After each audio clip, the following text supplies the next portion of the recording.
Segunda Pedro, Primeira Pedro, Tiago, Hebreus, Filemão, Tito, 2 Timóteo, 1 Timóteo. Dá depois Segunda Tessalonicenses. 1 Timóteo, capítulo 3. Quem encontrou, diga amém. Tem gente que está lá no Gênesis, eu vou esperar 1 minuto. 1-0 para a Bíblia. 1 Timóteo, capítulo 3. Você encontrou, diga amém.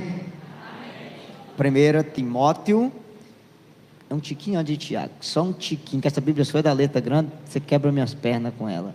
Virou a página 3, aqui, virou aqui. Versículo 15, 1 Timóteo 3,15, amém? O texto sagrado diz assim: todavia, se eu tardar, quero que saiba como deves portar-te na casa de Deus, que é a igreja de Deus vivo, coluna e sustentáculo da verdade. Quero que saibas portar na casa de Deus, que é a igreja de Deus vivo, coluna. Vocês são testemunho de Jeová, misericórdia. 1, 2, 3, coluna. Palavra do Senhor. Primeira coisa, olha para mim. Repita comigo: Cristo quis uma igreja. Fala mais alto. Você vai lembrar que Jesus chamou Pedro e disse o que para ele? Mateus 16:18: tu és Pedro, e sobre esta pedra edificarei a minha igreja. Primeira coisa, ele não disse minhas, ele disse minha. Minha é pronome possessivo único. Ele quis uma única igreja, e essa igreja, ela é coluna e sustentáculo da verdade. O que ela é, gente? Primeiro ensinamento de hoje, deixa eu emprestar sua Bíblia 1 minuto, prometo que eu não saio dela. Primeiro ensinamento de hoje, olha para mim. Aprenda, quem é católico, diga aleluia. Aleluia. Primeiro ensinamento: eu não leio a Bíblia para ser católico, eu sou católico para ler a Bíblia. Por quê? Porque não foi a Bíblia que fez a igreja, foi a igreja que fez a Bíblia. A Bíblia é filha da igreja, a igreja é a mãe da Bíblia. Para você entender melhor, a Bíblia, igual você tem aqui na sua mão bonitinha, com 73 livros, eu vou explicar isso daqui a pouco. Ela foi feita assim no Concílio de Cartago, no ano 393. Em que ano, gente? Pelo Papa Damaso e São Jerônimo, que era o seu secretário. 73 livros. A Bíblia foi passada para capítulo no ano 1228 pelo cardeal Estevão Lanton. 1333 capítulos. Quantos capítulos, gente? 1000. E a Bíblia foi passada para versículo no ano 1502, 15 anos da Reforma Protestante, por Roberto Etienne e Santo Pagnino. 35.700 versículos. Então, se os nossos irmãos separados têm Bíblia para pôr embaixo do braço, agradeça a igreja católica que ela montou a Bíblia para eles colocar debaixo do braço. Amém? Pode aplaudir a sua igreja.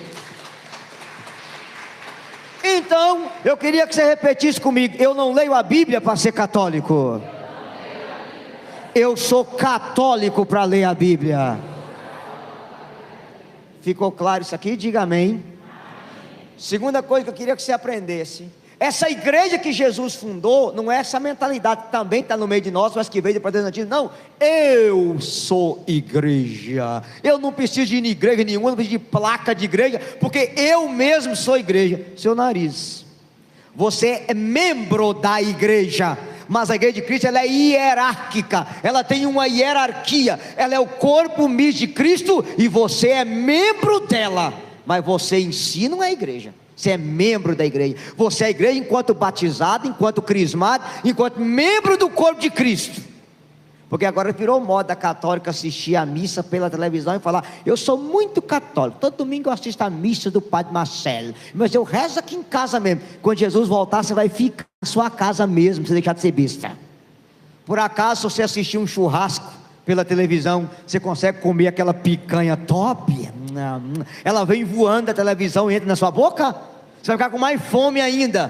Por acaso você consegue comungar Jesus na Eucaristia só de assistir Ele pela televisão? Ah não, quando eu assisto Jesus na Eucaristia, eu faço comunhão espiritual. Ah tá, quando você assistir um churrasco, faz uma comida espiritual no churrasco. Vai alimentar você? Vai não. Então, quem vai ver isso aí depois, se você é católico, tome vergonha na sua cara. Você não comunga na sua casa. Quer receber o corpo de Jesus? Você tem que estar aí. Pode aplaudir os católicos relaxados, vai voltar para a igreja depois de hoje. Aprenda isso. Eu rezo na minha casa mesmo. Quando Jesus voltar, você vai ficar na sua casa mesmo. Qual é a prova que essa igreja não é apenas invisível, como que é os irmãos separados, ela também é visível? A prova você pega para mim aí, Evangelho de São Mateus, fazendo favor, capítulo 18, eu preciso te mostrar que essa igreja é visível, ela não é apenas invisível. Mateus 18, página 1306, você estava em 1 Timóteo, volta, 2 Tessalonicenses, 1 Tessalonicenses, Colossenses, Filipenses, Gálatas, Efésios, 2 Coríntios, 1 Coríntios, Romanos, Atos, João, Marcos, Lucas, Marcos, Mateus. Depois de Malaquias. Mateus 18, se você encontrar, diga amém. Amém? Posso falar o versículo? Pode. Evangelho de São Mateus, capítulo 18, versículo 15. Mateus 18, 15. Diz assim: se teu irmão tiver pecado contra ti, vai, repreende-o entre ti e ele. Somente se te ouvir, terá ganho o teu irmão. Se não te escutar, toma contigo uma ou duas pessoas, a fim que toda questão se resolva pela decisão de 2 ou 3 testemunhas. Leia o 17 em voz alta. 1, 2, 3. Se recusa ouvi-lo, dize à igreja. E se recusar a ouvir também a igreja, seja para ti como um pagão e um publicano. Percebe que a igreja não é invisível, ela é visível. Se você fosse, só você fosse igreja, Jesus não mandaria você reunir 2 ou 3 testemunhas e ir dizer à igreja.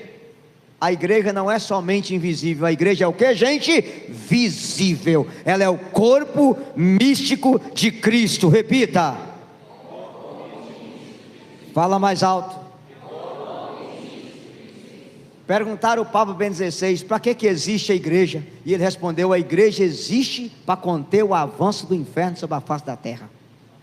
Número 2, a igreja é a reunião de poucos que vai salvar muitos. E a terceira definição: a igreja é o braço do Cristo estendido na história da humanidade. A igreja é a continuação da obra do Cristo na história da humanidade. Até aqui entenderam? Diga amém. Mas como no Brasil hoje tem 48 mil igrejas, eu preciso dizer a você qual igreja que é a verdadeira. Aqui na minha mão está a minha identidade. A minha o que, gente? Essa identidade, para você provar que ela é eu, com essa cabeça enorme, ela tem que ter 4 coisas: nome, número, foto e assinatura. Repita: nome, número, foto e assinatura. Só vocês. Jesus não colocou nome na igreja dele. Ele disse: tu és Pedro, e sobre esta pedra edificarei a minha igreja. Mas a igreja de Jesus tem identidade. E para você provar qual é a identidade da igreja, também é 4 coisas: una, santa, católica e apostólica. É a identidade da igreja de Jesus. Qual é a identidade, gente? Una, santa, católica e apostólica. Só vocês. Olha para mim. Una por 2 razões. Primeiro que ele disse: tu és Pedro, Mateus 16, 18. E sobre esta pedra edificarei a minha igreja. Fala mais alto: a minha igreja. Mas tem uma segunda forma que a igreja é una. Você vai sair do Evangelho de Mateus, estou fazendo de propósito, que eu não sou besta, e abre a sua Bíblia em Efésios capítulo 4, página 1500. Efésios 4, página 1500 da Bíblia Ave Maria. Efésios capítulo 4, página 1500. Se você encontrou, diz amém. Amém? Efésios capítulo 4, vai para frente: Mateus, Marcos, Lucas, João, Atos, Romanos, 1 Coríntios, 2 Coríntios, Gálatas, Efésios. Está antes de Filipenses, depois dos Gálatas. Efésios 4. Eu vou ficar bem falando os livros bem perto, para vocês aprenderem a procurar mais rápido. Quem achou Efésios 4, diga aleluia. Posso falar o versículo? Sim? Efésios capítulo 4, versículo 5, versículo 6. Efésios 4, 5, 6. Leia comigo em voz alta. 1, 2, 3. Há um só Senhor, uma só fé e um só. Só vocês. 1, 2, 3.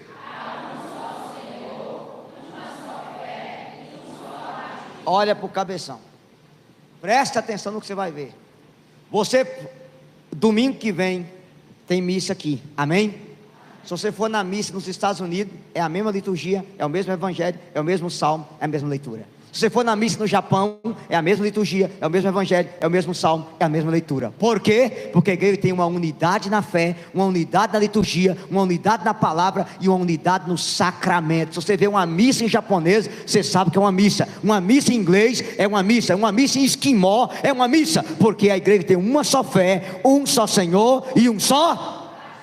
Você lembrar uma coisa, não é fazendo crítica não. Liga a televisão sua na Rede TV, sábado, 6 horas da manhã. Vem o Valdomiro com um chapéu, glorifica de pé, e prega uma coisa. Acaba o Valdomiro, vem o Edir Macedo, mete o pau nele e prega outra. Acaba o tio Patinhas, vem o Silas Malafaia, prega outra. Vem o Marco Feliciano, prega outra. Vem o Magno Malta, prega outra. Vem a Adventista, prega outra. Vem a Presbiteriana. São 40 mil igrejas, cada um com a doutrina, cada um fala uma coisa, cada um ensina uma coisa, usando a mesma Bíblia. A igreja católica não, ela é una, aonde você estiver, é uma só fé, um só Senhor e uma só liturgia, para a glória de Deus. Por isso que eu sou católico. Amém. Aleluia! É uma única fé. Outra coisa, eu pego pela minha família eu tenho protestante. Não sei se você sabe, eu sou de uma família toda protestante. Minha mãe é obreira, meu irmão é pastor, meu irmão é obreiro. Onde é que eu fui nascer? Aleluia. Na minha família tem pessoas que já batizou 7 vezes. Virou universal, batizou. Foi para a assembleia, batizou. Virou presbiteriano, tornou batizar. Virou adventista, tornou batizar. Foi para o testemunho de Jeová, batizou. Voltou para a congregação, batizou. A igreja católica não. Uma vez batizado, até no quinto dos infernos batizado. É um só batismo, uma só fé, um só Senhor e uma só igreja. Aplauda essa igreja sua, uma só igreja. Está entendendo? Diga aleluia. A igreja de Cristo é una. A igreja de Cristo é o que, gente? Ela tem uma só fé. Está entendendo? Diga aleluia. Segunda característica, fala comigo, a igreja de Cristo é santa. Repita, a igreja de Cristo é santa. Vira a página, Efésios 5, versículo 25. Efésios 5, 25. Amém? Amém. Marido, amai vossas mulheres como Cristo amou a igreja e se entregou para santificá-la, purificando-a pela água do batismo com a palavra, para apresentá-la a si mesma toda gloriosa, sem mácula, sem ruga, sem qualquer outro defeito, semelhante, mas santa e irrepreensível. Mas o que, gente? Santa. Parou e olha para mim. Só não vou falar o nome do sujeito que fala isso, porque está gravando, porque agora virou moda processar a gente. A maior heresia que você tem escutado, não é fora, é dentro da igreja católica, é essa ideia de dizer que a igreja é santa e pecadora. É seu nariz que a igreja é santa e pecadora. A igreja é santa, pecador aos filhos dela, nós. Pecadores é quem, gente? Olha para mim, se eu dar um tiro numa pessoa e matar, o pecado é meu ou da minha mãe? Fala alto. Quem responde na justiça sou eu ou minha mãe? O meu pecado, o meu crime atinge a minha mãe? Minha filha, meu filho, a igreja é mãe e você é filho. Quando você peca, o pecado é seu, não é da igreja. Seu pecado não pode manchar a santidade da igreja de nosso Senhor e Salvador Jesus Cristo. Está entendendo? Diga aleluia. Vou explicar melhor. A minha mãe é obreira da igreja universal, e um dia ela disse para mim: meu filho, posso fazer uma pergunta? Eu falei: vem quente que eu estou fervendo, mamãe. Cachaceiro é católico, pinguça é católico, raparigueira é católico, adulto é católico, gay é católico, maconheiro é católico, tudo que não presta é católico. Como é que você é igreja de Cristo e santa? Eu falei: mamãe, aqui em casa é eu, Edmilson, Edileia. Sabe alguém que virar cachaceiro, raparigueiro, safado, sem vergonha, gay, maconheiro, a senhora pica o pé na bunda e manda a gente embora? E ela falou: claro que não. Eu falei: por que não? Ela disse que vocês são meus filhos. Eu falei: pois é, a igreja católica tem gente que não presta, porque a igreja é mãe, e mãe não joga filho fora, que filho não presta. Ei, novidade para você. No dia que chegar a conclusão na sua cabeça, eu não presto para nada, vem para a igreja católica, você presta para Jesus. Porque aqui Deus pega os melhor para fazer os, perdão, Deus pega os pior para fazer os piores ser os melhor. Dos piores pecadores, Deus faz os maiores santos. A igreja é santa, e o pecado dos filhos não mancha a santidade da igreja. Vocês estão me entendendo? Diga aleluia. Você pode pegar os pecados dos filhos da igreja hoje, padres, filhos da igreja bispo, filhos da igreja papa, nenhum desses pecados vai destruir a santidade da igreja. Pode estudar Inquisição, Cruzada, Papismo, Noite de São Bartolomeu, faz o que você quiser, nenhuma das pequenas trevas que houve na história mancha a santidade da igreja de Jesus. Ela é santa, apesar dos filhos ser pecadores. Com um detalhe: quando João Paulo II pediu perdão no ano 2000, por causa da situação da Inquisição, ele não pediu perdão pelos erros da igreja, ele pediu perdão pelos erros dos filhos da igreja. Pelos erros do que, gente? Porque a igreja é? Ficou claro isso aqui? Diga aleluia. Como vai estar na internet, deixa eu dar um recado. Eu quero dizer para alguns padres, alguns bispos que andam dizendo que a igreja é santa e pecadora: lava a boca de vocês com ácido sulfúrico, fazendo favor. Porque eu não acredito numa igreja pecadora, eu acredito numa igreja. Ficou claro? Diga aleluia. Mas a maioria de vocês está com esse livrão na mão. Catecismo da igreja. Vou pegar para vocês falarem assim: ah, cabeça, isso é coisa de sua cabeça. Abra aí, página 213, parágrafo 867. 867. Risca aí no seu catecismo, parágrafo 867, página 213. Parágrafo 867. Sim. Quem não tem o catecismo, gente, o padre está vendendo, viu? Não é muito caro não. No outro livro é página 250, o catecismo menor, gente. Parágrafo 867. Quem encontrou, diga amém. 867. 250 do catecismo pequeno. Do grande é página 213 do meu, o outro grandão, não sei qual que é não estou com ele. Quanto? 250? 867 o parágrafo. Acharam? Diga amém. O parágrafo diz assim: você que tem um catecismo, lê comigo. A igreja é? O Deus Santíssimo é seu autor. Cristo, seu esposo, se entregou por ela para santificá-la. O Espírito de santidade a vivifica. Embora congregue pecadores, ela é imaculada, feita. A igreja católica não é dona da verdade. E não foi a igreja católica que inventou a verdade. E eu disse: você está certo. A igreja católica não é dona da verdade, ela é serva da verdade. E não foi a igreja católica que inventou a verdade, foi a verdade que inventou a igreja católica. Quem inventou a igreja católica? Foi a verdade que inventou a igreja. Outra coisa que eu queria lembrar para vocês, muito importante, vocês terem dentro do coração de vocês: foi Jesus que quis uma o que, gente? Só que eu queria lembrar uma coisa importante. Na história da igreja houve vários contratempos, mas entre eles houve o caso do Papa Pio VII, que foi preso por Napoleão Bonaparte, porque ele queria que o Papa fizesse o divórcio do irmão dele, chamado Jerônimo. E aí, infelizmente, o Papa falou para ele: o que Deus uniu, obrigado. Perdeu o Papa 13 anos, e um dos generais de Napoleão chegou para ele e disse: majestade, já que o senhor prendeu o Papa e não gosta da igreja, funda uma igreja para nós. E Napoleão disse para ele: eu posso fazer qualquer coisa, menos fundar uma igreja para você. E ele falou: por que não? E ele disse que para mim fundar uma igreja eu tenho que fazer duas coisas. A primeira é morrer na cruz, a segunda é ressuscitar. Morrer na cruz eu não quero, ressuscitar eu não posso. Eu não tenho direito de fundar uma igreja para você. E aí você faz a seguinte pergunta: quem fundou a Igreja Universal, que a minha mãe frequenta, foi o Edir Macedo, em 1977, no Rio de Janeiro. Morreu na cruz? Ressuscitou? Quem fundou a igreja do Valdomiro do Chapéu, que era do Edir Macedo, foi o Valdomiro Boiadeiro, em 95, em São Paulo. Morreu na cruz? Ressuscitou? Quem fundou a Igreja Internacional da Graça de Deus foi o R.S. Soares, em 80, também em São Paulo. Morreu na cruz? Ressuscitou? Quem fundou a Deus e Amor foi Davi Miranda, em 1962, em São Paulo. Morreu na cruz? Ressuscitou? Quem fundou a Congregação Cristã no Brasil foi Luigi Francesco, em 1910, em Platina, no Paraná. Morreu na cruz? Ressuscitou? Quem fundou a Igreja Plenitude do Trono de Deus foi o Agenor do o homem do saco lá, em 2005, em São Paulo. Morreu na cruz? Ressuscitou? Quem fundou a Igreja Assembleia de Deus do Brasil foi Daniel Berg Navig, em 1911, em Belém do Pará. Morreu na cruz, ressuscitou. Quem fundou o Evangelho Quadrangular foi Harold William, em 1940, nos Estados Unidos. Morreu na cruz, ressuscitou.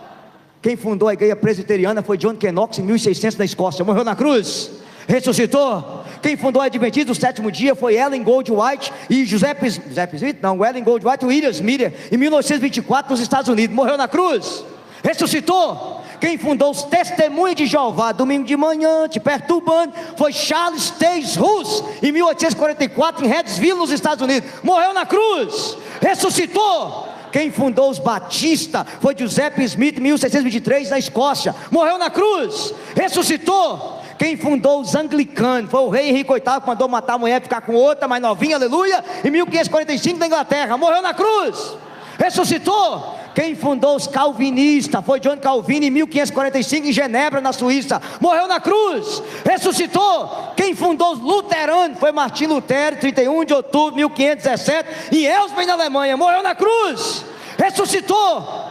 Por isso que eu sou católico, que o fundador da minha igreja morreu na cruz e ressuscitou, para a glória de Deus. Por favor, quando o protestante bater na porta da sua casa, pergunta para ele: qual a sua igreja? Igreja tal. Quem fundou ela? Fulano de tal. Morreu na cruz? Não. Ressuscitou? Não. Obrigado, eu vou morrer na igreja una, santa, católica, apostólica, romana. Sempre eu falo para o meu irmão que é pastor: meu querido irmão, deixa eu te dizer uma coisa. Você pode adorar o fundador da sua igreja? Não, porque ele é comedor de feijão igual você. Agora eu posso adorar o fundador da minha igreja, porque ele morreu na cruz. E ele? Se algum pastor protestante morrer na cruz e ressuscitar, me avisa que eu vou para lá. Enquanto isso, eu vou morrer na igreja de nosso Senhor e Salvador Jesus Cristo. Pode aplaudir a sua igreja. Ficou claro isso aqui? Diga aleluia. Aleluia. Talvez você me fale assim: tá bom, eu, mas você acabou de me dizer que fora da igreja não há salvação, porque fora de Cristo não há, e Cristo e a igreja é uma coisa só. Vou só citar o texto, só anota Atos 9, do 1 ao 5, anota aí, repete, Atos 9, do 1 ao... Agora olha para mim. Esse texto narra a perseguição de São Paulo. São Paulo pegou a carta e foi para Damasco matar os cristãos. No meio do caminho Jesus aparece, ele cai do cavalo e Jesus fala: Saulo, Saulo, por que me persegue? E Paulo fala: Senhor, quem és tu? E ele fala: eu sou Jesus a quem tu persegue. Mas Saulo não perseguia Jesus, ele perseguia quem? A igreja. Mas perseguir a igreja é perseguir Jesus. Jesus e a igreja é uma coisa só. Colossenses 1, 24, anota e repete, Colossenses 1, 24, de novo. Agora olha para mim. A igreja é o corpo do qual Cristo é a cabeça. Cristo é a cabeça, a igreja é a igreja é o que, gente? Existe corpo sem cabeça? Existe cabeça sem corpo? Então vamos para o catecismo. Onde é que vocês estão aí bonitinho, fazendo favor? Aleluia. Primeiro, abre comigo no seu catecismo aí o parágrafo 760. 760. Acharam? 760.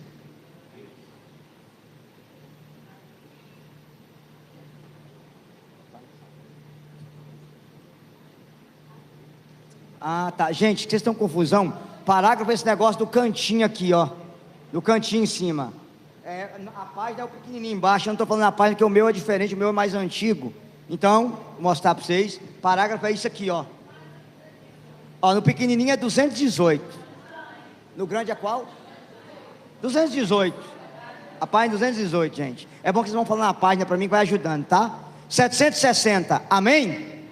Diz assim, ó: o mundo foi criado em vista da igreja. Repita: o mundo. Agora se acompanha o finalzinho. Diz assim: assim como a vontade de Deus é um ato e se chama mundo, assim também sua intenção é a salvação dos homens e se chama igreja. Vamos repetir, leia isso em voz alta. 1, 2, 3. Assim como a vontade de Deus é um ato e se chama mundo, assim também sua intenção é a salvação dos homens e se chama. Então eu vou dar nome que eu não tenho trava na língua.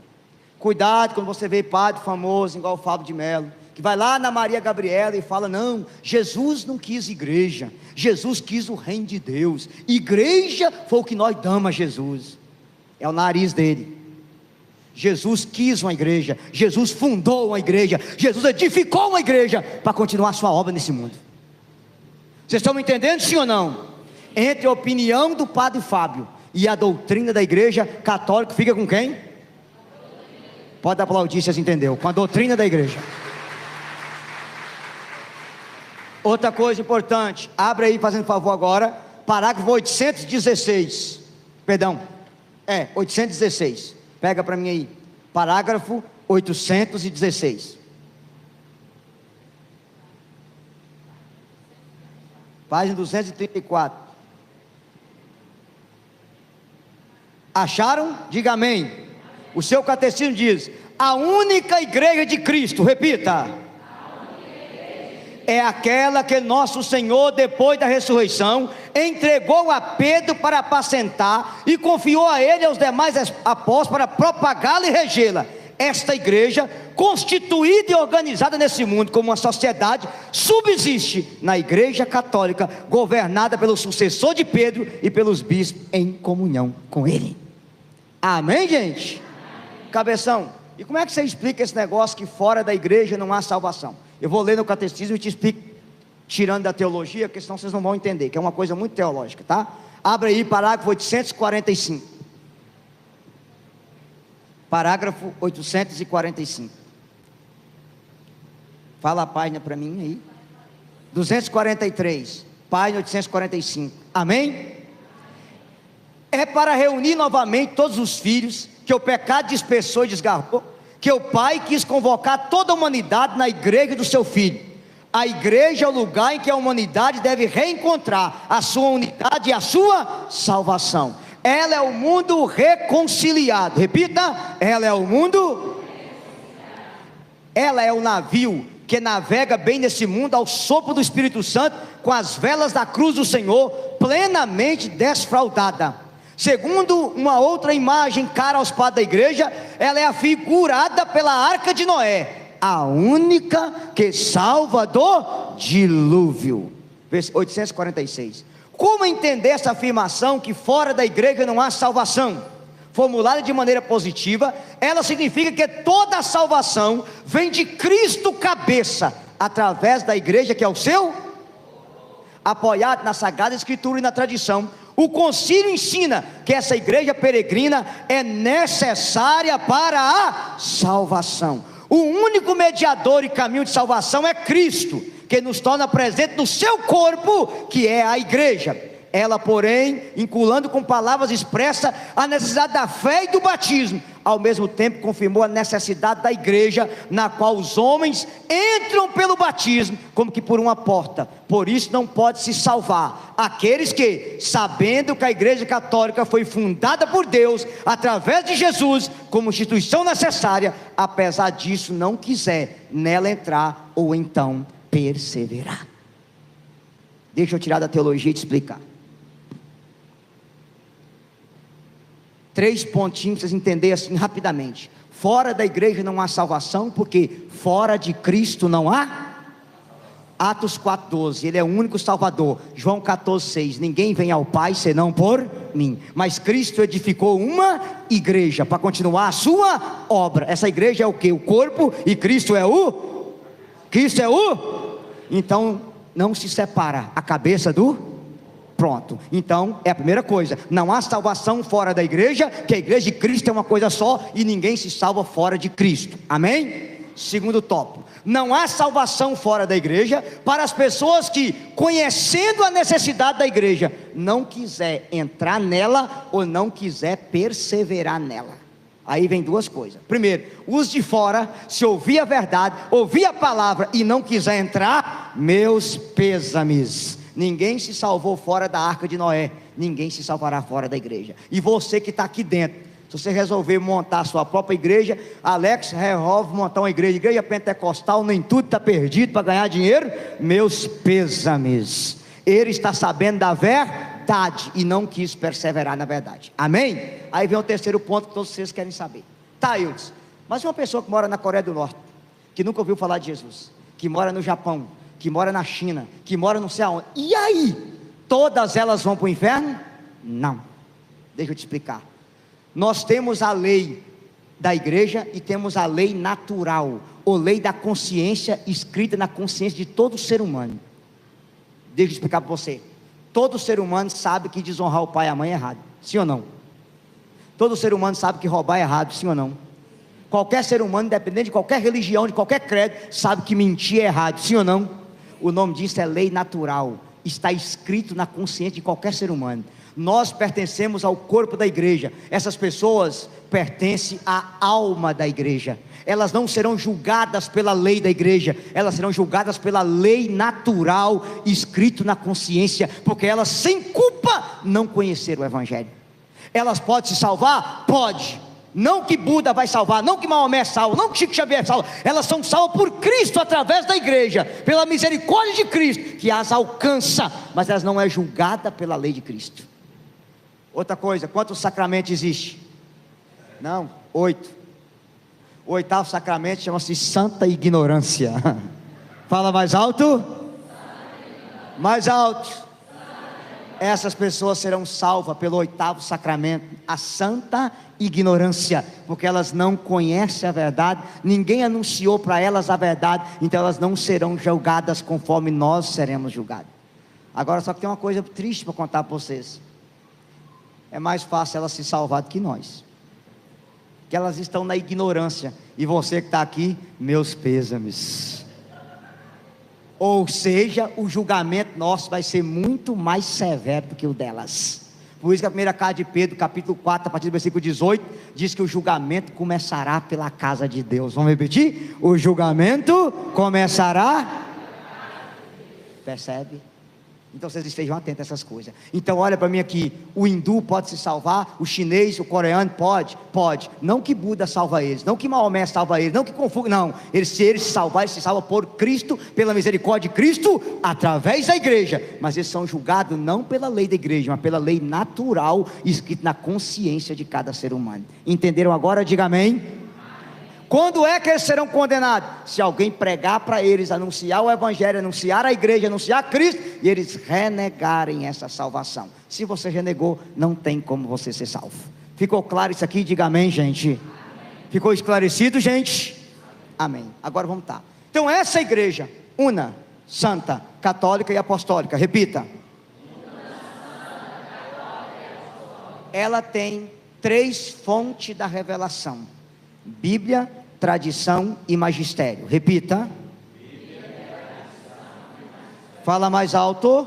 Bíblia. Então a Bíblia é a palavra de Deus escrita, a tradição é a palavra de Deus oral, e o magistério é o Papa com os bispos que interpreta a verdade da tradição e da palavra e nos dá de presente. Amém? Então fala comigo: Sagrada Escritura, sagrada tradição e sagrado magistério. Como os meninos pediram eu citar o catecismo, vocês estão com o catecismo, bem no inicinho, fazendo favor. Parágrafo 76 do catecismo. Parágrafo 76. Página 33 do seu catecismo aí? Isso. Parágrafo 76, amém, galera? 76, diz assim, ó: a transmissão do evangelho, segundo a ordem do Senhor, fez-se de 2 maneiras: oralmente, pelos apóstolos que pregaram oral, por exemplos e instituições, transmitiram aquelas coisas que ou receberam das palavras, da convivência e das obras de Cristo, ou aprenderam das sugestões do Espírito Santo, por escrito, como também por aqueles apóstolos e varões apostólicos, que sob a inspiração do mesmo Espírito Santo, puseram-se por escrito a mensagem da salvação. Explica melhor, eu vou explicar usando a escritura. Pega a sua palavra, fazendo favor, Segunda carta de Paulo aos Tessalonicenses, capítulo 2. Segunda carta de Paulo aos Tessalonicenses, capítulo 2, página 1515 da Ave Maria. Efésios, Filipenses, Colossenses, 1 Tessalonicenses, 2 Tessalonicenses.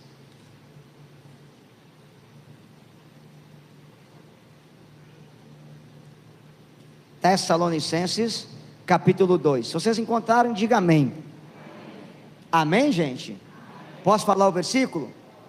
Gente, finalzinho da Bíblia, não volta para o Gênesis não. Vocês estavam em Efésios, só andar um pouquinho para frente.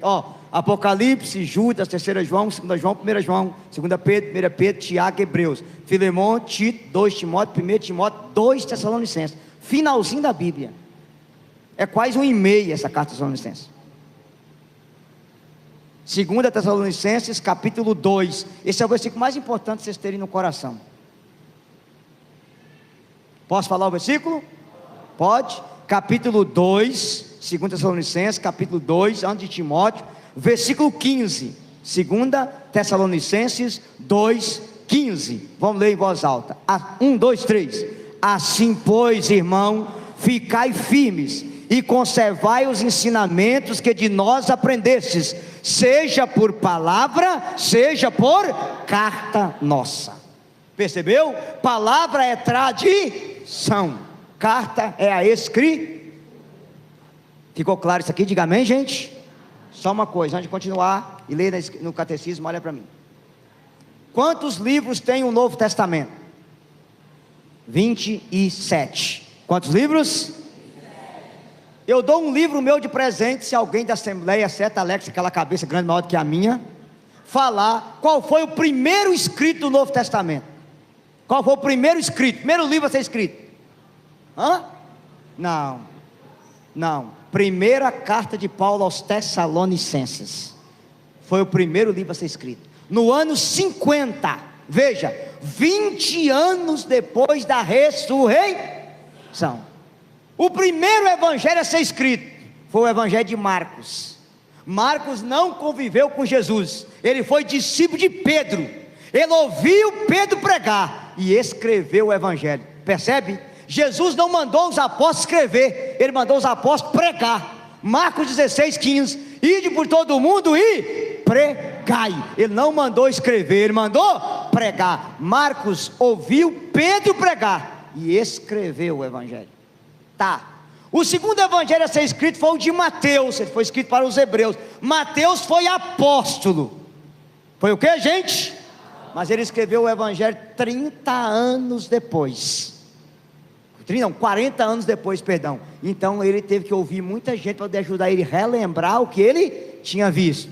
O terceiro evangelho a ser escrito foi Lucas. Lucas vai mais além. Lucas era um médico, seguidor de São Paulo. E Lucas fez uma pesquisa. Se você pegar o capítulo 1, versículo 1 de Lucas, ele fez uma pesquisa para escrever. Tanto, não sei se você sabe, Lucas escreveu o evangelho contado por Nossa Senhora. Ele foi atrás dela primeiro. Ela era viva, ele procurou ela. Dá a prova. Primeiro, só Lucas conta o anjo aparecendo a Zacarias. Só Lucas conta o anjo aparecendo a Maria. Só Lucas conta Maria na casa de Isabel. Só Lucas conta o canto de Maria. Só Lucas conta o nascimento de João Batista. Só Lucas conta o nascimento de Jesus na cocheira, com detalhe. Só Lucas conta a visita dos pastores. Só Lucas conta a apresentação no templo. Só Lucas conta Jesus com 12 anos. Como é que ele sabia disso? Mamãe contou para ele. Tinha que ser mamãe nesse negócio. Com um detalhe, se você estudar a tradição, eu não trouxe para mostrar para vocês, a primeira imagem de Nossa Senhora pintada, foi pintada por Lucas. Ele era o cara, além de médico, evangelista, apóstolo, o filho da mãe era pintor. Está em Częstochowa, na Polônia, essa imagem. A primeira imagem da Nossa Senhora que nós temos, foi pintada pelo evangelista Lucas. Ele era o cara, mas foi por causa da tradição. Não pense vocês que Jesus ia passando e tinha alguém lá rabiscando o que ele fazia. Não. Por isso que se você anular a tradição, você anula os evangelhos. Porque primeiro veio a tradição. A igreja sobreviveu 400 anos sem Bíblia. Não era Bíblia, era tradição, de bispo para bispo, papa para papa, e foi passando. Depois, um detalhe. Eu disse a vocês que a Bíblia foi escrita no ano 393, os 73 livros. Que ano, gente? Olha para mim. Você sabe quantos evangelhos havia? 40. Tem quantos aí na Bíblia hoje? Lá em casa eu tenho o evangelho de Tomé, o evangelho de Judas, o evangelho de Madalena, o evangelho de Pedro, o evangelho de Nicodemos, o evangelho de Pilatos. Eu peguei, está tudo em português, você pode baixar aí na internet, vocês acham. Evangelhos apócrifos, todos eles estavam na Bíblia. Quem tirou eles? A igreja. Porque a igreja é inspirada pelo Espírito. Ela que disse, o proto-evangelho de Tiago não é evangelho, embora ele narra tudo sobre Nossa Senhora, o nascimento de Maria, mas ele é apócrifo. Foi ela que disse. Sabe quantas cartas de Paulo havia? Quase 30. Tinha carta de Paulo lá, Ocidente, carta de Paulo não sei o que. Hoje só tem 13. Sabe quantos atos havia? 5. Além dos atos que você está vendo, ele tinha atos de Pedro, atos de Paulo, atos de Tomé, atos de Barnabé. A igreja só colocou 1. Sabe quantos apocalipse havia? 4. Apocalipse, esse que você tem. Tinha o apocalipse de Pedro, o apocalipse de Judas, Tadeu e o apocalipse de Tiago. A igreja colocou isso aí. Por isso, se você negar a igreja, você anula a Bíblia. Você quer uma prova? Ainda bom que vocês vão colocar isso na internet. Eu perguntei isso para um protestante esse dia. Fala o nome dos 4 evangelistas para mim. Mais alto. É mesmo? Quem te garante que foi esse que escreveu esse evangelho? Aonde está o nome deles aí? Não tem. Quem disse que foi esse que escreveu? A igreja. Não está escrito eu, Mateus, não tem. Não está escrito eu, Lucas, não tem. Não está escrito eu, Marcos, e muito menos João. João até aparece como discípulo amado, mas não diz que foi ele que escreveu. Vou contar uma outra coisa que vocês não sabem. O capítulo 21 de João, se você pegar na Ave Maria, está escrito apêndice. Por quê? Porque ele não tinha na Bíblia, ele foi acrescentado depois. Você sabia disso? Porque a Bíblia é escrita em papiro, achou os 20 primeiros, e só 100 anos depois achou os 21 e colocaram na Bíblia. Quem colocou e disse que é inspirado? A igreja. Está vendo que eu disse para você, católico, que eu não leio a Bíblia para ser católico, eu sou católico para ler a Bíblia? Estão entendendo? Diga aleluia, gente. Quem é o autor dos Atos dos Apóstolos? Quem escreveu? Ajuda, gente. Ninguém sabe quem escreveu os Atos dos Apóstolos? Alguém falou, fala, mestre. Lucas, tá. Mas onde é que está o nome de Lucas lá? Não tem. Quem diz que foi Lucas que escreveu? Aí, a igreja. Porque a igreja é a coluna e a sustentáculo da o que, gente? Verdade. Porque o Espírito Santo revela para a igreja toda a... Percebe a dignidade disso? Está entendendo? Diga aleluia, gente. Então repete comigo. Palavra de Deus escrita. A Bíblia. Palavra de Deus oral. A tradição. Até aqui ficou claro? Diga amém, gente. Parágrafo 77 do catecismo. Acompanha aí. Para que o evangelho sempre conservasse inalterado e vivo na igreja, os apóstolos deixaram como sucessores os bispos, e eles transmitiram o seu próprio encargo de de que, gente? Tá, olha para mim. Igreja, Sagrada Escritura, Sagrada Tradição, é o que os apóstolos falou. Sagrado Magistério, é os bispos, sucessores dos apóstolos. Sucessor de quem, gente? Olha para mim, por favor, que você vai entender já já. Por exemplo, São Paulo, na Bíblia, ele ordena 2 bispos. Timóteo, para Éfeso, e ordena Tito para a ilha de Chipre, né? Melhor, ilha de Chipre. Tá. Antes de morrer, Tito ordena outro, Timóteo ordenou outro. Por exemplo, São Pedro ordenou Santo Inácio de Antioquia para bispo de Antioquia. São João Evangelista ordenou São Policardo para bispo de Esmirna, e antes de morrer, São Policardo ordenou Santo Irineu como bispo. Se você pegar de Pedro até o Chicão é para os íntimos, nós temos 266 papas. E se você pegar cada bispo e voltar para trás, para num apóstolo. O nome disso é sucessão apostólica. Fala a palavra, gente. Sucessão. Na próxima vez que eu vier, eu vou trazer para você a lista, que a Alex tem um livro, eu também tenho, eu esqueci de trazer, de quem substituiu cada bispo. Quem substituiu Paulo, Pedro, André, um por um. Nós temos a lista deles até hoje, se vocês quiserem. Até hoje.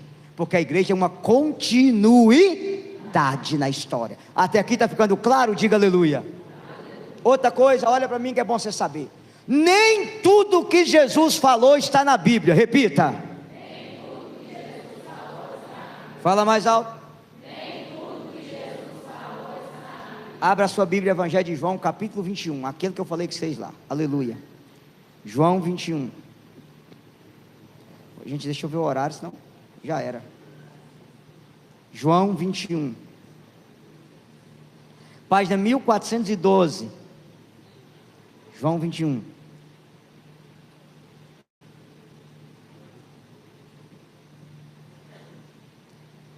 Vocês encontraram? Diga amém. Amém? Posso falar para vocês o versículo? Sim?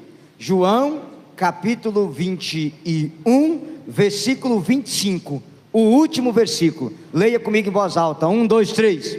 Jesus fez ainda muitas coisas que, se fosse escrita uma por uma, penso que nem o mundo inteiro poderia conter os livros que se deveria escrever. Percebe? Nem tudo que Jesus fez está na escritura escrita, está na tradição oral. Quer um exemplo? Posso vos dar, sim ou não? Olha para mim.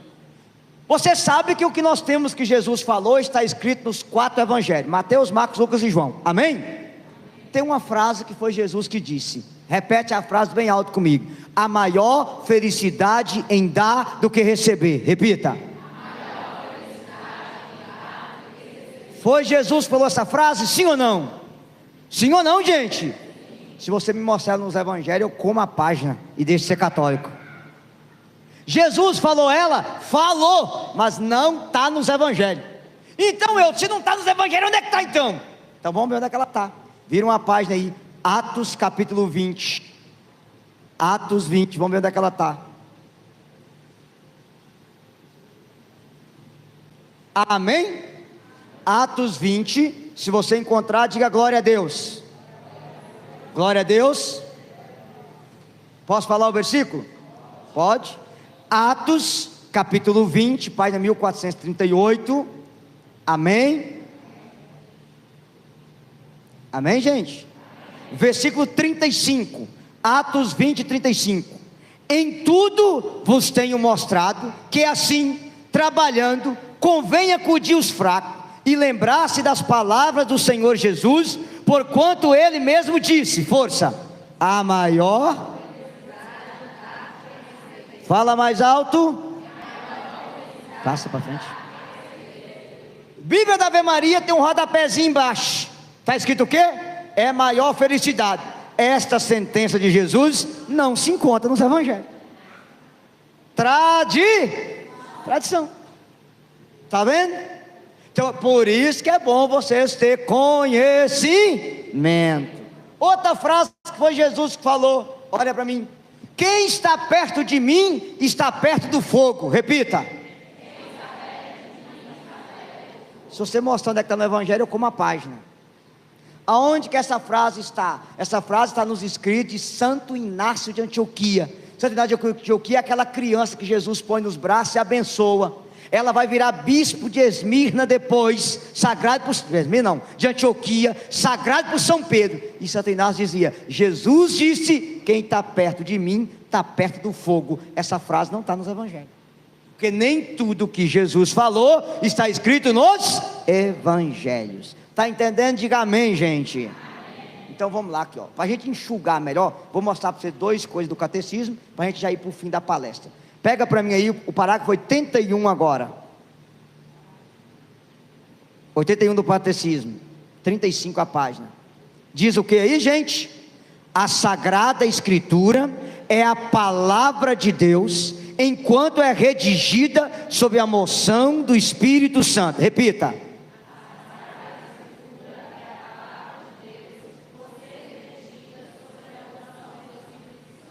Agora, quanto à Sagrada Tradição, ela transmite integralmente ao sucessor dos apóstolos, no caso os bispos, a palavra de Deus confiada por Cristo Senhor e pelo Espírito Santo aos apóstolos, para que sob a luz do Espírito de verdade, eles por sua pregação fielmente a conserve e exponha e a difunda. Tá, como é que eu sei que os bispos são sucessores dos apóstolos? Aparece a palavra bispo na Bíblia?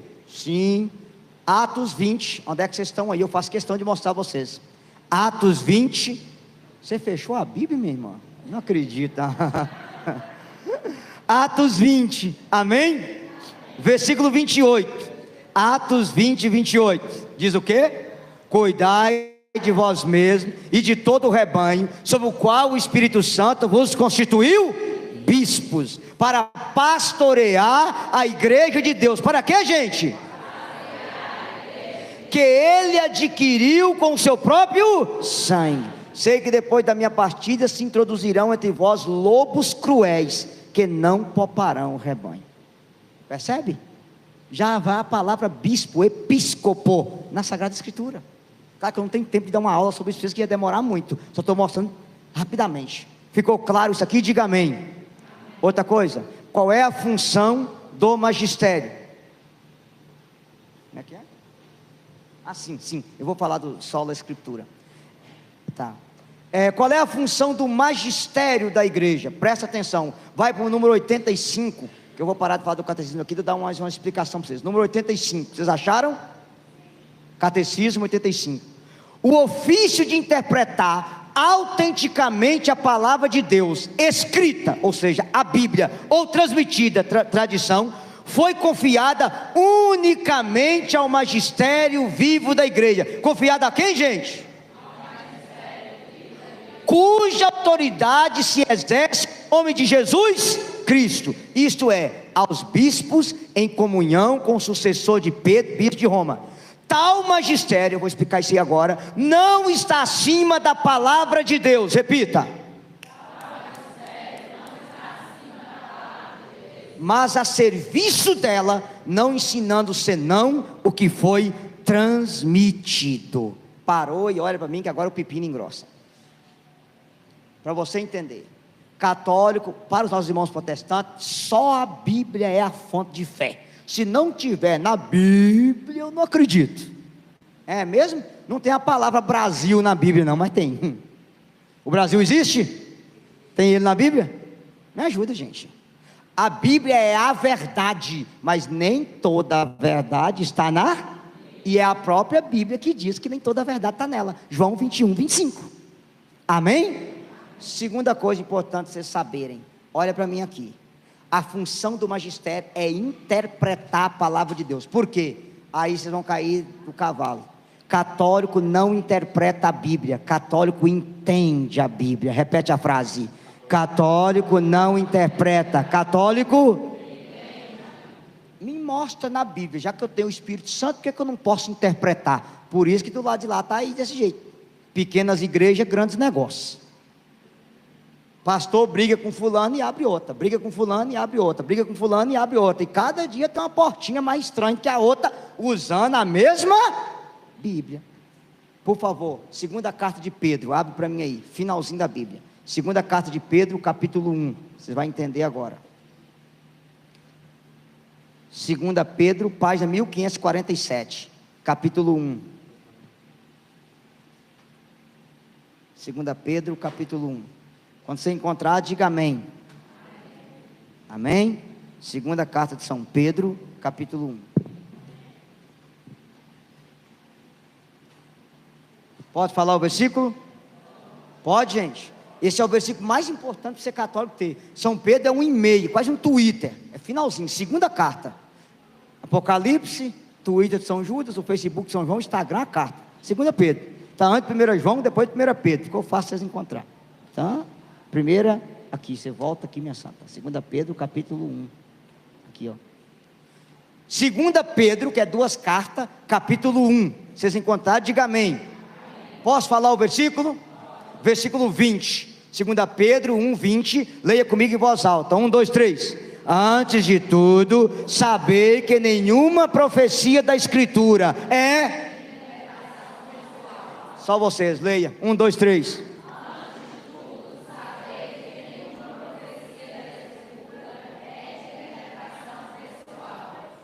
Gente, se você está com um problema no dente, você procura quem? Está com problema no coração, você procura quem? Está com problema de visão, procura quem? Está com problema na Bíblia, você interpreta segundo sua cabeça? Aqui, ó. Se quando você tem algum desses problemas, você procura o especialista nele, quando você não entende a Bíblia, você procura o especialista nela. E quem é o especialista? A igreja, o magistério da igreja. Esse negócio que Lutero pregava, cada cabeça seu credo, o protestantismo virou uma torre de Babel. A Universal fala uma coisa, Deus é amor fala outra, a Batista fala outra, a Presbiteriano fala outra, não sei quem fala outra, e virou essa bagunça. Na minha família, quando a gente tem debate, e a gente tem muito debate católico protestante, eu sento aqui, ó, eu sou católico, o congregação aqui, o assembleiano lá, o universal aqui, o Deus é amor aqui, sabe o que eu faço? Eu faço eles bater boca entre eles. Ó, o Deus é amor crê no arrebatamento antes da tribulação, o adventista crê depois da tribulação. E aí, qual de vocês dois está certo? Vocês não têm o Espírito Santo? O Espírito Santo não baixou, não sei, vai lá. Aí fica batendo boca de Bíblia. A congregação, ela crê que mulher, se usar calça, vai para o quinto dos infernos. A Universal pode usar calça, usar short, piriguete, usar o que quiser, não tem nada a ver. E vocês dois, quem está certo? Eles não têm argumento, gente. Porque cada cabeça é seu credo, cada um interpreta do jeito que quer e vai montando uma igreja. E a tendência é só ir multiplicando. O que veio da divisão só vai dividindo. A igreja católica não, porque não sou eu que interpreto. Quem interpreta é o magistério da igreja. Ele que diz para mim o que é certo e diz para mim o que é errado. Está entendendo isso aqui? Diga aleluia. Então deixa eu explicar para vocês. Olha para mim aqui, eu dar um enxugamento que eu tenho que ir para o final. Primeiro, palavra de Deus escrita. Está onde? Na Bíblia. Está onde, gente? Palavra de Deus oral está na tradição. Eu sei que vocês estão doidos para falar. O que é tradição? Tradição é os chamados pais da igreja, que começa em São Clemente de Roma e termina em São João Damasceno. Eu vou citar para vocês, ó. São Clemente de Roma, pastor de Hermas, Santo Inácio de Antioquia, São Policarpo, São Justino, São Cirilo de Alexandria, São Cirilo de Jerusalém, Orígenes, Tertuliano, São Cipriano de Cartago, Santo Atanásio, São Basílio Magno, São Silvestre, Santo Agostinho, Santo Ambrósio, Santo Gregório de Nícia, São Gregório Magno, São Leão Magno, São Germano de Constantinopla, São Nilo e São João Damasceno. Isso aqui eu citei 10% do que são. O nome disso é tradição apostólica. É o que, gente? São Clemente de Roma escreveu uma carta no ano 90, chamada Carta aos Coríntios, que até o século IV ela estava na Bíblia. Depois a igreja entendeu que ela estava na tradição, que São Clemente era amigo de São Paulo, mas ele é pós, então a igreja não aceitou ela na Bíblia. Mas ela que fala que o bispo é o sucessor dos apóstolos. Se vocês quiserem aprofundar, porque isso aqui era um tema para um final de semana. Esses 3 livrinhos o padre está vendendo aí. Isso aqui é meu, não vou dar vocês não, comprei lá, tá? Sagrada Tradição, Felipe Aquino, tá? Sagrada Escritura e Sagrado Magistério. Se vocês quiserem aprofundar. Gente, se você tem dificuldade de teologia, não precisa aprofundar nisso não. Isso é se você gosta de conhecer as coisas e quer ler, leia, vai ajudar você. Eu estou tentando enxugar com coisa bem simples, vocês pegar o que é isso. Amém? E o Sagrado Magistério. Sagrado Magistério, se você quiser conhecer, basta você ter o catecismo da igreja. Aqui está enxugado tudo que o magistério da igreja interpreta da Bíblia e da tradição para você. Claro, tem vários documentos, tem, por exemplo, se você é catequista ou pregador, é obrigatório você ler, por exemplo, Evangelho Gáudio do Papa Francisco e Evangelho Nunciante de Paulo VI, ou Redentores Místicos de João Paulo II. Se você é casal, família, trabalha em família, é obrigatório você ler Familiar Consós de João Paulo II, Humane Vitae de Paulo VI, Dono Vitae de João Paulo II e Evangelho Vitae. Esses 4 é obrigatório para você que tem família. Obrigatório. Se você trabalha, por exemplo, com renovação carismática, é obrigatório você ter Dono et Vivificante, a encíclica do Papa João Paulo II, sobre esse assunto, sobre dons do Espírito Santo. É o Sagrado Magistério. Mas como vocês não têm tempo de ler isso, pelo amor de Deus, tem esse catecismo em casa com urgência. Tudo que você quiser. O que a igreja fala sobre a homossexualidade? Está aqui. O que a igreja ensina sobre inseminação artificial? Está aqui. O que a igreja fala sobre contracepção? Está aqui. Tudo que você quiser está aqui. No Sagrado Magistério da igreja. Olha, abre um parênteses, olha para mim que eu tenho que encerrar. Por que eu estou citando isso aqui? Porque se você encontrar qualquer catequista e até mesmo um padre ensinando alguma coisa quanto está aqui, dá os pêsames para ele. E pode chamar ele de herege na cara.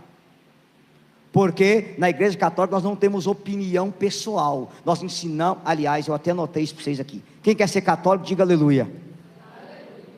Você tem que seguir 5 coisas que eu anotei. Primeiro, nunca proíbe o que a igreja não proíba. Você quer ser católico? Não proíbe o que a igreja não proíbe. Você não vai proibir mulher de usar calça, porque a igreja não proíbe. O que a igreja proíbe é a indecência. Isso aí é proibido. Eu não posso proibir uma pessoa de tomar uma taça de vinho. Proibido é chapar o coco, porque aí vai para os infernos, cabeça para baixo. Eu não posso proibir. Eu posso te aconselhar. O bom para você é não beber. Você não depende de bebida para ser feliz. Mas não posso proibir, porque a igreja não proíbe. Estão entendendo, sim ou não?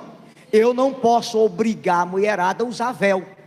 O véu é facultativo. Se você quiser usar véu na missa, louvado seja Deus, é uma coisa muito bonita. Mas eu não posso te obrigar, porque a igreja não obriga. Eu não posso proibir o que a igreja não. Segundo, eu não posso autorizar o que a igreja não autoriza. Eu não posso autorizar casal amigado de comungar, porque a igreja não autoriza. Parágrafo 2390 do catecismo diz que a pessoa que está amigada, se ela comungar, ela vai para o inferno de cabeça para baixo. Eu não posso autorizar um casal de segunda união comungar, porque o parágrafo 1650 diz que se comungar é pecado grave, pecado mortal, que está no sucessão irregular. Tem padre que libera? Libera. Vai o padre para o inferno de cabeça para baixo. Ele está traindo a igreja. Casal de segunda união para comungar tem que viver a casta. Pronto. Eu não posso autorizar. Eu não tenho autoridade para fazer um negócio desse. Eu não posso autorizar pares de homossexuais comungar. Eu já vi paróquia por esse Brasil afora que eu estou indo pregar, que os pares de homossexuais são ministros da Eucaristia. Pasme, catequise de crisma, um par de lésbica. Eu posso? Não posso, gente. A pessoa está comendo e bebendo a condenação dela. Se for o padre que me autorizou, você, sua namorada e o padre no colo do cramunhão. O que eu posso fazer? É a opinião dele. Se ele quiser ir para o inferno, que ele vá. Eu sou católico, eu obedeço à igreja. Eu não estou aqui para obedecer a igreja, não. Estão entendendo? Diga amém. Terceiro, não ensine o que a igreja não ensina. Repita. Não ensine o que a igreja não ensina. Fala mais alto. Não ensine o que a igreja não ensina. Na minha opinião, o inferno é aqui. Esse negócio que inferno existe é besteira. O dia que você estiver queimando no fogo do inferno, você me responde. A sua igreja diz que o inferno existe. Jesus falou do inferno 18 vezes só no Evangelho de Mateus. E o parágrafo 1035, anota aí, repete, diz que a pessoa que morre em pecado mortal sem arrepender, desce imediatamente para o inferno. Normalmente quando você vê uma pessoa ensinar dentro da igreja que o inferno não existe, já está com o rabo preso com o capeta há muito tempo, porque se eu estou com o rabo preso com o capeta, é melhor que eu falar que o inferno não existe, porque sabe como é que é, né? E agora olha para mim, se o inferno não existe, o que vocês estão fazendo na igreja? Vamos todo mundo para gandar, beber cachaça e curtir. Os maridos podem trocar de mulher à vontade, podem gandaiar, todo mundo vai para o céu. Ótimo, né? Quem não quer uma vida dessa, gente? Se o inferno não existe, Jesus veio fazer o que na terra? Porque Jesus morreu para nos salvar do quê? Da condenação eterna. Se o inferno não existe, eu vou concordar com Raul Seixas. Mamãe, eu tenho medo, coitado, foi tão cedo de pendurado numa cruz, e eu não sou besta para tirar onda de herói, sou vacinado, sou cowboy fora da lei. Concordo com ele. Porque se o inferno não existe, o que levou Jesus a morrer na cruz é besteira, foi bancar onda de herói. Ele derramou a última gota de sangue para garantir o seu lugar no céu, para arrancar você das garras de Satanás e dizer que nós somos cidadãos do... Como é que as pessoas falam desse na igreja, gente? Como pode? Jesus fala, quando ele vier fazer o julgamento, colocará os cabritos à esquerda e as ovelhas à direita. Aos da direita, vinde bendito de meu Pai. Aos da esquerda, apartai-vos de mim, malditos, e ide para o fogo do inferno. Jesus é mentiroso? Mas vocês estão cansados de ouvir gente dizendo dentro da igreja, até teólogo, não, é uma linguagem figurada. Deus é misericórdia, Deus é amor. Deus é tão misericórdia, que te dá liberdade de você plantar o que você quiser, mas Ele é tão justo que você colhe o que você planta. Entenderam, sim ou não? Deus é tão misericordioso que te dá liberdade de plantar o que você quiser, mas Ele é tão justo que você vai colher o que você plantar. Outra coisa, tem gente dizendo que o purgatório não existe, e ensinando as pessoas para rezar pelos mortos. A igreja diz que o purgatório existe. Ele é um dogma de fé e está na Bíblia. Não dá tempo de mostrar isso para vocês. Outra coisa, tem pessoas pregando que o diabo não existe. Não, o diabo é fantasia, é uma forma de expressar o mal do seu nariz. O diabo é um ser real, é um anjo decaído. A igreja tem padre exorcista para fazer isso. Cuidado com isso. Por isso vocês têm que conhecer o catecismo, que aqui é o magistério da igreja, é o ensinamento oficial da igreja. Está entendendo? Diga aleluia, gente. Quarta coisa, repita comigo: não fale o que a igreja não fala. Repita. Fala mais alto. Vou te dar um exemplo disso. Me dá o nome de alguém que está solteira. Todo mundo que já é casado aqui na minha frente. Você é solteira? É casada também? Tá bom. Não tem uma moça solteira? Você é solteira? Casada? Vamos pegar um exemplo. Você vai fazer um curso de teologia na igreja, de teologia, tá? Aí o teólogo, que não vou falar o nome, dá vontade de falar o nome filha da mãe, chega para os casal de namorado e fala assim: não, olha, se você ama ela e ela te ama, pode fazer sexo à vontade, o que vale é o amor. A caridade é maior do que a castidade, e ninguém aguenta viver esse negócio de castidade. Então, se você se ama, fica tranquilo, pode transar, pode vir aqui que eu dou vocês a comunhão tranquilamente. Eu ouvi isso dentro de um curso de teologia. E aí o casal de namorado veio me procurar, eu falei: continua transando, continua comungando, que vai você, ela e o padre sentar no quinto dos infernos, no colo do capeta. Porque isso aí é a opinião dele, não é a opinião da igreja. E eu não posso falar o que a igreja não. Ele não fala, gente. Vocês estão me entendendo? Diz amém? A mesma questão hoje é a questão da homossexualidade. A igreja ama os filhos homossexuais, mas a prática homossexual, a união de dois homens e duas mulheres, é pecado mortal. E se a pessoa morrer de jeito de se arrepender, ela não se salva. Aí já tem lugar que você vai que tem a pastoral da diversidade. Aí entra um casal de hétero com a Bíblia e vê um um par de homossexual atrás com a outra Bíblia para celebrar as novas famílias. Aí na hora da homilia, o padre coloca uma menina para dizer: olha, meu nome é Valéria, sou casada com a Margarida, aqui nós, a pedido do padre Auro, queremos contar a nossa história de amor para vocês, na missa. Vocês entenderem a gravidade que nós estamos chegando. Isso é traição à fé da igreja.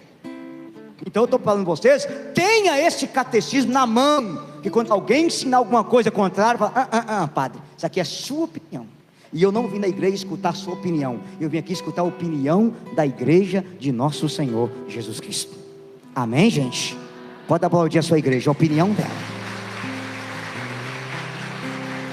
E a última coisa que eu quero falar para vocês, que não deu tempo de falar tudo mesmo, é o seguinte. Quinta e última coisa, repita comigo: não queira saber o que a igreja não sabe. Repita. Fala mais alto. Olha para mim. Eu sei que tem padre famoso, tem gente famosa por aí ensinando que vai haver 3 dias de escuridão, tem que ter um lencinho branco, tem que ter não sei o que, tem que ter vela benta. Eu respeito, mas isso não é um ensinamento da igreja. Não está na tradição, não está na Bíblia, não está no catecismo. Eu respeito quem prega, eu não acredito, porque a igreja não me ensina. Tem gente calculando a data que Jesus vai voltar. Ô gente, se nem Jesus falou que ele sabe. Olha aqui para mim, as revelações particulares, repete o nome. Seja Anhanguera, seja Medjugorje, seja Fátima, qualquer outra, vocês não é obrigado a acreditar nisso como dogma de fé. Acredita se vocês quiserem. Como que, gente? Dogma. Lembrando vocês que Fátima foi aceita pela igreja. Medjugorje, Garabandal, Anhanguera não é aceita, ainda está em processo de estudo. Enquanto a igreja não bater o martelo, você mantém em silêncio. E se alguém aqui é catequista ou pregador, não ensine nada para as pessoas de Garabandal, de Anhanguera e de Medjugorje, por enquanto, porque a igreja não falou nada disso. As pessoas estão muito mais apaixonadas em ver o que Nossa Senhora fala não sei aonde, do que ler o que a igreja ensina sobre a fé. Isso é um absurdo, porque aí você não pode basear a sua fé em revelação particular. A nossa fé está baseada na Bíblia, na tradição e no magistério. Repete, gente: Bíblia. Tem católico que nunca leu o catecismo inteiro, mas já leu todas as revelações de Anhanguera, todas de Garabandal, todas de Medjugorje. Você não é católico não, você é enrolado. Pelo amor de Deus, conheça primeiro a sua fé, aprofunde na sua fé, porque católico ignorante é o que, gente? Futuro protestante. Com um detalhe que eu quero terminar. Ô Alex, me dá 1 minuto, fazendo favor. Deixa eu olhar meu relógio aqui. Misericórdia, acabou. Tristeza. Não, é só 1 minuto, gente. Eu quero citar só uma coisa. Uma pessoa mandou um e-mail para mim, daqui, E estava escrito assim: Eudes, você acha que algum dia a igreja vai voltar à questão das imagens e vai tirar todas as imagens da igreja? Eu disse: não. Por quê? Porque foi feito um concílio no ano 667, chamado Concílio Ecumênico de Niceia. E a igreja tem como dogma de fé que as imagens não substituem o primeiro mandamento, que o culto às imagens não é uma idolatria, não é um culto de adoração, é um culto de veneração. Repete a palavra, gente. Fala mais alto. Então, vocês que estão com o catecismo, anota para mim, fazendo favor, o parágrafo, que é bom vocês saberem disso, para vocês procurarem na casa de vocês. Parágrafo 2132. Repita. 2000. Fala mais alto. Depois você lê esse parágrafo, que está tudo lá ensinado sobre a questão das imagens. Uma próxima vez que eu vier, se eu tiver tempo, o Alex permitir, eu vou dar uma aula para vocês sobre imagem, idolatria, santo, essas coisas, para ficar bem claro e explicado isso aí. Amém? Quero que vocês fiquem em pé, com a Bíblia aberta em João 16, fazendo favor. João 16.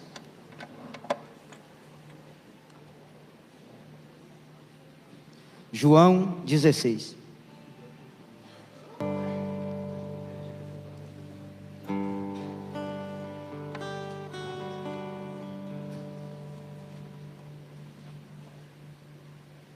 João 16.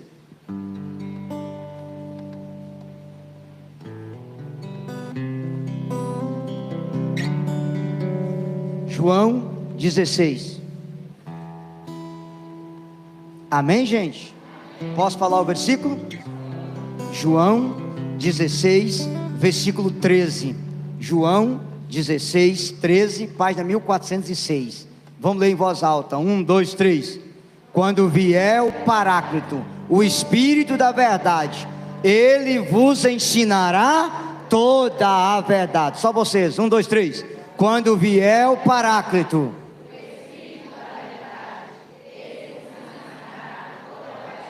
porque não falará por si mesmo, mas dirá o que ouvir, e vos anunciará as coisas que virão. Palavra da nossa salvação. Quem convence o homem da verdade não é o pregador. Quem convence da verdade? O Espírito. Quem convence da verdade, gente? Coloca a sua Bíblia no banco, por favor. Abra suas duas mãos assim. Fecha seus olhos um instantinho. E repita comigo: Senhor Jesus, Tu és o batizador no Espírito Santo. E eu te peço nessa noite, derrama sobre mim agora o Espírito da verdade. Ilumina minha mente, o meu coração, e me convence, Jesus, da verdade da Tua igreja, una, santa e católica, apostólica, mariana, carismática. Eu creio na igreja, eu creio no Espírito Santo, e eu te peço hoje, Senhor, envia sobre mim agora o poder do Espírito Santo. Derrama sobre mim agora a força do Espírito Santo. Levanta as suas mãos para o céu mais alto que você puder e começa a pedir o Espírito Santo. Diga: vem, Espírito Santo, solta a tua voz. A palavra diz que o Pai dá o Espírito para quem pede. É só você dizer: vem, Espírito Santo, vem iluminar a minha mente, vem iluminar o meu coração. Vem, Espírito Santo.